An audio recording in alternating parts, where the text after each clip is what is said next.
Hello மக்களே வணக்கம். ஒரே மக்கள் வந்து ரொம்ப குஷியா இருக்கீங்க. கிபிலி, கபிலின்னு ஏதோ ஒரு ஏஐ வந்து ஒரு இமேஜ வந்து கன்வெர்ட் பண்ணி குடுக்குது. அதுல வந்து ஜோரா இருக்காங்க மக்கள். பார்த்தீங்கன்னா, WhatsApp, Instagram, Facebook எதுல பார்த்தாலும் ஏதாவது ஸ்டேட்டஸே வச்சிருக்க மாட்டாங்க. அவங்கலாம் இன்னைக்கு வைக்கிறாங்க. ஃபேமிலி ஃபோட்டோ அது இதுன்னு.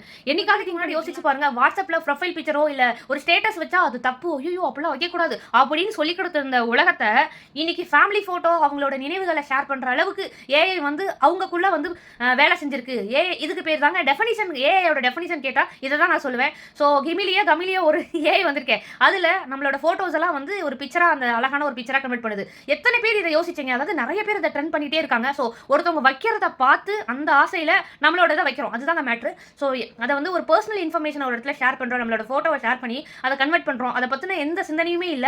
ஸோ எல்லாரும் கன்வெர்ட் பண்றாங்க, நம்மளும் பண்றோம் அப்படிங்கிற மாரி. அதாவது அந்த ஏஐயோட ஓனரே கொஞ்சம் எங்க ஊழியர்களுக்கு வந்து தூங்குறதுக்கு நேரம் குடுங்கன்னு சொல்ற அளவுக்கு மக்கள் அந்த ஏஐ வந்து டார்ச்சர் பண்ணியிருக்கீங்கன்னு வச்சுக்கோங்களேன். உங்களோட பர்சனல் டீட்டெயில ஒரு இடத்துல குடுக்குறீங்கன்னா, அத வந்து தயவுசெய்து பொது வெளியில வந்து ஷேர் பண்ணாதீங்க.